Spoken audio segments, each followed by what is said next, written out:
Hi VS good morning welcome to profit master dot in. ఇవాళ 5th June Saturday.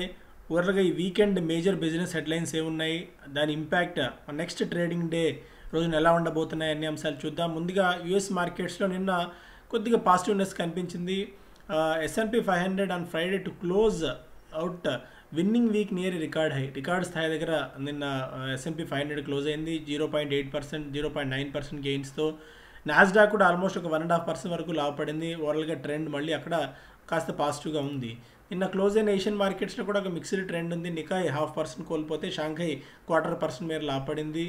And European markets కూడా పాజిటివ్గానే కనిపిస్తున్నాయి.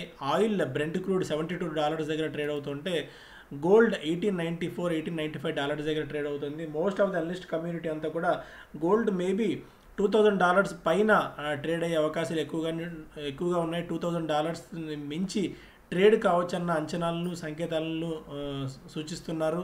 So అందుకే gold నిన్న ఏకంగా $20 వరకు జంప్ తీసుకుంది. అండ్ బాండ్ మార్కెట్ చూస్తే US 10-year bond yields 1.5, 1.6 below trade అవుతుంది.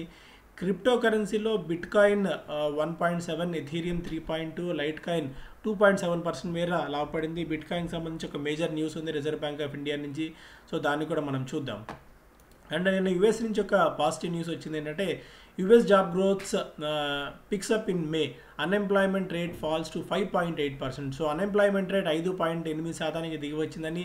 పాండమిక్ ఈజ్ అవుట్ అవుతోంది మెల్లగా. వ్యాక్సినేషన్స్ అక్కడ పెద్ద ఎత్తున యూరోప్, యుఎస్లో ఇనాకులేషన్ ప్రక్రియ ఏషియన్ కంట్రీస్ కంటే చాలా వేగంగా సాగుతున్న నేపథ్యంలో ఇది వాళ్లకు కలిసి వస్తుంది. దీనికి తోడు మరి కొన్ని కంపెనీస్ కూడా లేబర్ ఫోర్స్ని పెంచుకోవడం, ఇవన్నీ కలిసి మే నెలలో యుఎస్ ఎంప్లాయర్స్ మరింత మంది ఉద్యోగులను తీసుకునేలా దోహదపడింది. నాన్ ఫామ్ పేరోల్స్ 5.59 లక్షలకి పెరిగింది. సో ఇదొక మేజర్ అంశం. అందుకే మార్కెట్స్ నిన్న పెరగడానికి కూడా వన్ ఆఫ్ ద రీజన్గా దీన్ని మనం చెప్పుకోవచ్చు. అండ్ మన మార్కెట్స్ విషయానికి వచ్చినట్టయితే నిన్న రిజర్వ్ బ్యాంక్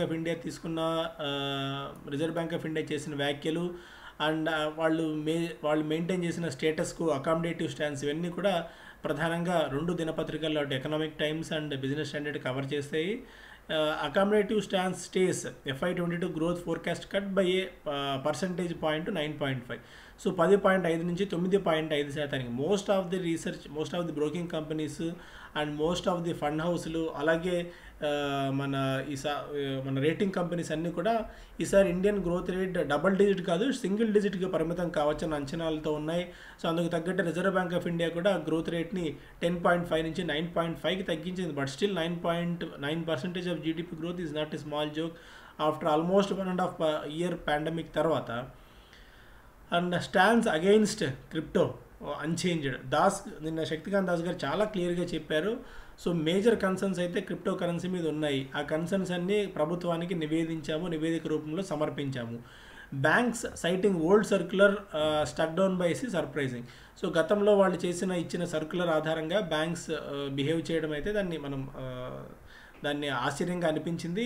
అయినప్పటికీ కూడా స్టిల్ ఎవరైనా వ్యక్తిగతంగా పెట్టుబడులు పెట్టే ముందు చాలా జాగ్రత్తగా ఆలోచించి తీసుకోండి. దీని మీద చాలా కన్సర్న్స్ అయితే ఉన్నాయన్న అంశాన్ని చాలా స్పష్టంగా శక్తికాంత దాస్ గారు చెప్పారు. మేజర్ కన్సర్న్స్ ఉన్నాయి ఈ ఫైనాన్షియల్ స్టెబిలిటీ మీద. This is a reiteration of the RBI's long held stands against the use of virtual currency in India. So ఇదొక మేజర్ అంశం. సో అందుకని క్రిప్టో కరెన్సీలో చాలామంది 15,000, 20,000 చాలా చిన్న ప్రాంతాల్లో కూడా ఇన్వెస్ట్ చేస్తున్నారు. వాళ్ళు చాలా జాగ్రత్తగా ఉండండి ఈ విషయంలో మాత్రమని పదే మీ అందరికీ చెప్తూనే ఉన్నాం. అండ్ మిగిలిన వార్తల పరంగా చూస్తే రిలయన్స్ అర్నింగ్స్ అప్గ్రేడ్ అన్లైక్లీ సే CLSA. సో CLSA చెప్తోంది రిలయన్స్ని ఇక్కడ నుంచి అప్గ్రేడ్ చేయడం అనేది మేబీ అన్లైక్లీ ఉండకపోవచ్చు అన్నట్టుగా సంకేతాలు ఇచ్చింది. స్టాక్ ఇప్పటికే గత వారం రోజుల్లో 12% దాకా పెరిగింది.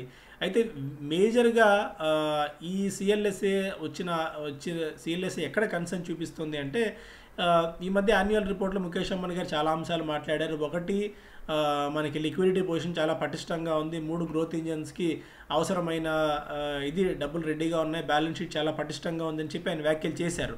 అయితే మేజర్గా Saudi Aramco and Reliance deal సంబంధించి ఎలాంటి వ్యాఖ్య చేయకపోవడం అనేది కాస్త ఆందోళన కలిగించే విషయంగా ఉంది. ఎందుకంటే దీనికి సంబంధించిన కనీసం ఎక్కడో చోట ఒక వ్యాఖ్యానం చేసి ఉంటే అది డీల్ పైప్ లైన్లో ఉంది, ఆ డీల్ ఇప్పట్లో అవ్వచ్చు అన్నట్టుగా భావించేవాళ్ళం. అయితే అలాంటి ప్రస్తావన ఏది లేకపోవడం వల్ల limit near term upside. So near టర్మ్లో స్టాక్ మరింతగా పెరుగుతుంది, ఎస్పెషల్లీ ఆయిల్ అండ్ కెమికల్ బిజినెస్లో వాల్యుయేషన్ మరింతగా పెరిగేందుకు కారణం అవుతుంది అన్నట్టుగా భావించలేము. అందుకని అప్గ్రేడ్ చేసే అవకాశం లేదన్నట్టుగా సిఎల్ఎస్ఏ ఇది మనం చూస్తున్నాము. బ్రోకరేజ్ ఏంటంటే ఈ బ్రోకింగ్ సంస్థ అవుట్ పర్ఫార్మ్ రేటింగ్ ఇస్తూ 2250 రూపీస్ రేటింగ్ని అలాగే కొనసాగించేట్టు కనిపిస్తుంది. And forex reserve seat record of $600 billion. So ఇదొక పాజిటివ్ అంశం.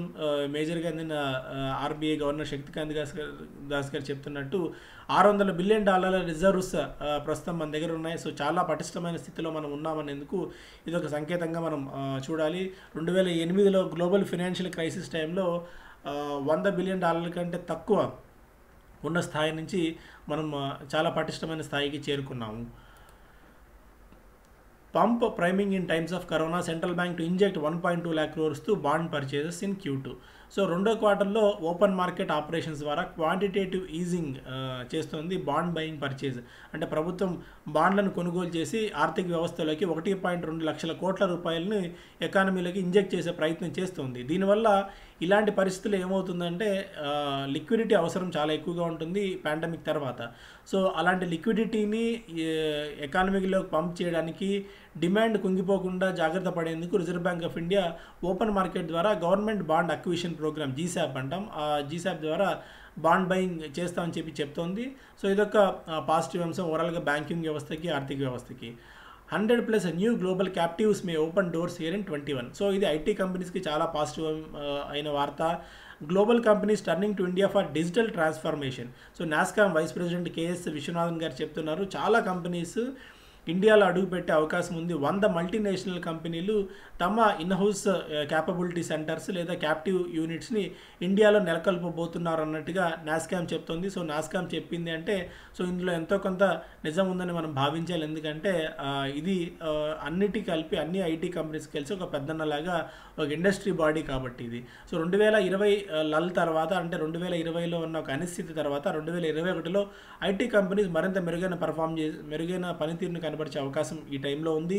చాలా స్టార్టప్స్ యూనికాన్గా మారే అవకాశం కూడా ఈ టైంలో ఉంది అని చెప్పి నాస్కామ్ చెప్తోంది. సో మనం ఐటీ కంపెనీస్ని కూడా ఎస్పెషల్లీ డిజిటల్ కంపెనీస్ చిన్న కంపెనీస్ని కూడా మనం కొట్టుకు పారేయలేము.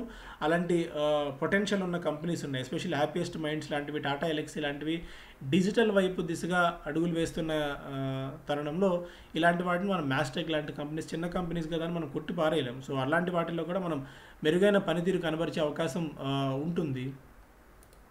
Serum institute gets approval to manufacture Russia's Sputnik 1 and Hetero కూడా స్పుత్నిక్ ప్రొడక్షన్ తయారు చేసేందుకు ఇక్కడ అనుమతి లభించింది. హెట్రో కూడా స్పుత్నిక్ ప్రొడక్షన్ బిగించేసింది అన్న ఒక వార్త ఇక్కడ మనం చూస్తున్నాం. సో వ్యాక్సిన్ అవైలబిలిటీకి సంబంధించి government okays 43,000 crores order to procure 6 submarines. So 6 సబ్మెరైన్స్ని ప్రొక్యూర్ చేసేందుకు 43,000 కోట్ల రూపాయలతో ఆర్డర్స్ని చెప్పింది. 2 decade old plan cleared. So ఇది the order will create competition that will involve defence sector giant L&T and public owned Mazagon dockyard. So L&Tకి and Mazagon డాక్యార్డ్కి మధ్య ఒక పోటీతత్వం ఉండొచ్చు దీనివల్ల. సో ఈ కంపెనీస్ ఎందుకంటే చాలా పెద్ద ఆర్డర్ అండ్ కాకపోతే ఒక విషయం పదే మీ అందరికీ చెప్తున్నట్టు ఈ డిఫెన్స్ సెక్టర్లో జెస్టేషన్ పీరియడ్ చాలా ఎక్కువ ఉంటుంది. అంటే ఒక ఆర్డర్ తీసుకున్న తర్వాత ఆర్డర్ ఎగ్జిక్యూట్ చేసి మనం ఇవ్వాలి అనుకుంటున్నప్పుడు దానికి కనీసం 4-5 ఏళ్ల సమయం పడుతుంది. సో అందుకని ఇమీడియట్గా ఇన్ని వేల కోట్ల రూపాయల ఆర్డర్ పేరుకు వచ్చినప్పటికీ కూడా దాని బెనిఫిట్స్ ఇమీడియట్గా రెవెన్యూలో కానీ నెట్ ప్రాఫిట్స్లో కానీ కనిపించవు. సో లాంగ్ టైం ఇది పడుతుంది. సో అందుకని ఇమీడియట్గా ఈ వార్త తర్వాత రేపు పొద్దున్న వెళ్ళి L&T అండ్ మెజగాన్ డాక్యార్డ్ కొనుక్కోవద్దు. ఒకవేళ కొన్నా కూడా మీకు అట్లీస్ట్ కొనే ఆలోచన ఉన్నా కూడా చాలా దీర్ఘకాలం ఆలోచన ఉంటే మాత్రమే వీటి వైపు ఆలోచన చేయండి. A 3-bagger in 9 months. This stock is a play on all those SMSs you receive. So ఎస్ఎంఎస్లు సెగ్మెంట్లో ఉన్న ఈ సంస్థ రూట్ మొబైల్స్కి సంబంధించి ఇక్కడ మనం చూస్తున్నాం. Before WhatsApp became the most popular way to communicate, SMS was the primary mode to send a text message.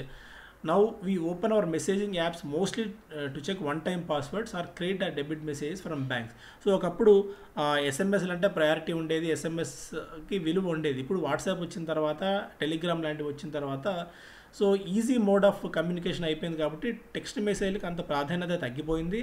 అయితే స్టిల్ ఇప్పటికీ కూడా రూట్ మొబైల్స్ తన దీన్ని కొనసాగిస్తూనే ఉంది.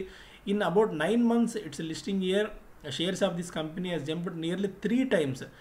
అన్లిస్ believe the stock may take a breather now but the company remains a long term play. So ఇప్పటికిప్పుడు కొద్దిగా breath తీసుకున్నా సరే లాంగ్ టర్మ్ ప్లే దీన్ని మనం దృష్టిలో పెట్టుకోవాల్సిన అవసరం ఉంటుంది అని చెప్పి అనలిస్టులు ఇక్కడ భావిస్తున్నారు. So Route Mobiles is a leading player in communications platform as a service, communication platform as a service CPaaS with strong relationship telecom players operating in the Indian subcontinent, West Asia, Latin America రీజన్స్లో ఉన్న కంపెనీస్లో ఈ కంపెనీ ఆపరేషన్స్ నిర్వహిస్తుందన్నది రూట్ మొబైల్ మేజర్గా ఉన్న ఇది. So analyst tracking the companies a global scale direct reach with over 265 mobile network operators across 800 mobile networks enable to offer flexibility of multiple roots. So ఓవరాల్గా ఈ అంశం ఎందుకంటే ఇది పాజిటివ్గా ఉంది, ఈ స్టాక్ ఇక్కడి నుంచి బాగా పెరగచ్చు. కాకపోతే ఇప్పటికిప్పుడు ఒక చిన్న బ్రేక్ తీసుకున్నా కూడా లాంగ్ రన్లో మన స్టాక్ ఈ స్టాక్ని మన పోర్ట్ఫోలియోలో ఉంచుకోవచ్చు అన్నట్టుగా ఉన్న డేటా అంతా. సో చాలా పెద్దది ఉంది. సో ఇక్కడి నుంచి మనం చెప్పడం ఎంత డీటెయిల్డ్గా చెప్పడం కష్టం. So most of the broking companies 1600 నుంచి ఆల్మోస్ట్ 1800 రూపీస్ వరకు టార్గెట్ ప్రైస్ ఇస్తున్నాయి ఈ రూట్ మొబైల్స్కి. బిజినెస్ స్టాండర్డ్ చూస్తేనేమో ఫస్ట్ పేజ్లో FMCS macro economic fundamentals are sound, RBI నేను మాట్లాడిన మాటలు. సో 43,000 crores ఆఫ్ ఇది క్యాపెక్స్ దీనికి పెట్టింది. FPIs ఒక అంశం ఇక్కడ ఏంటంటే ఫారిన్ పోర్ట్ఫోలియో ఇన్వెస్టర్స్ కొన్ని రంగాల మీద తమ ఫోకస్ పెంచుకున్నారు. Banks and financials, metals and mining, power, auto, logistics కంపెనీస్లో ఇన్ఫ్లోస్ బాగా పెరిగాయి, అంటే వెయిటేజ్ బాగా పెంచుకున్నారు, ఈ స్టాక్స్ కొన్నారు. ఏవేవి వదిలించుకున్నారు అంటే IT, insurance, telecom, oil and gas, pharma కంపెనీస్లో మెల్లగా తమ అవుట్ఫ్లోస్ పెరిగాయి, అంటే తమ ప్రాఫిట్ బుకింగ్ అయినా చేసుకున్నారు, వీటి నుంచి మెల్లగా బయటపడ్డారు. ఐటీ ఏంటంటే బాగా పెరిగింది కాబట్టి ఇక్కడ కొద్దిగా ప్రాఫిట్ బుకింగ్ రావచ్చని అంచనాలు. ఇన్సూరెన్స్ ఏంటంటే కోవిడ్ కారణంగా బాగా ఈ రిడమ్షన్ బాగా ఈ ప్రెషర్ బాగా పెరిగిపోతుంది వీటికి సంబంధించి, అంటే క్లెయిమ్స్ బాగా పెరుగుతున్నాయి కాబట్టి ఇన్సూరెన్స్ కంపెనీస్కి ఇమీడియట్గా నెగిటివ్లా కనిపిస్తుంది. బట్ లాంగ్ టర్మ్ ప్లే దీన్ని కూడా మనం మల్టీ డికేడ్, మల్టీ ఇయర్ థీమ్గా దీన్ని మనం చూడవచ్చు ఇన్సూరెన్స్ సెగ్మెంట్ని కూడా. PNB పోస్ట్ 586 కోట్ల రూపాయల నికర లాభాన్ని పంజాబ్ నేషనల్ బ్యాంక్ ప్రకటించింది. సో 16% గ్రోత్ని కనబరిచింది పంజాబ్ నేషనల్ బ్యాంక్. అంటే బ్యాంక్ ఆఫ్ ఇండియా కూడా 250 కోట్ల రూపాయల నికర లాభాన్ని కంపెనీ పోస్ట్ చేసింది. It has posted loss of 3,571 crores in the quarter ended on March 2020. గత ఏడాదితో పోలిస్తే ఈ ఏడాది 3,500 కోట్ల నష్టం నుంచి 250 కోట్ల లాభానికి బ్యాంక్ ఆఫ్ ఇండియా వచ్చిందన్నది వార్త. సో మేజర్గా ఇది ప్రధాన వార్తలు. ఇక NSE గురించి చాలామంది అడుగుతున్నారు. నేషనల్ స్టాక్ ఎక్స్చేంజ్, నేను పదే మీ అందరికీ చెప్తున్నట్టు ఈ నేషనల్ స్టాక్ ఎక్స్చేంజ్ IPO ఎప్పుడు వస్తుందో తెలియదు. మనకు at least 6 months to 1 year time horizon అయితే పడుతుంది. ₹1 ఫేస్ వాల్యూ ఉన్న షేర్ ఇది 2,100 రూపీస్ చొప్పున అమ్ముతున్నారు. 1000 షేర్స్ లాట్ ఇది 21 lakh రూపీస్ మినిమం ఉంటుంది.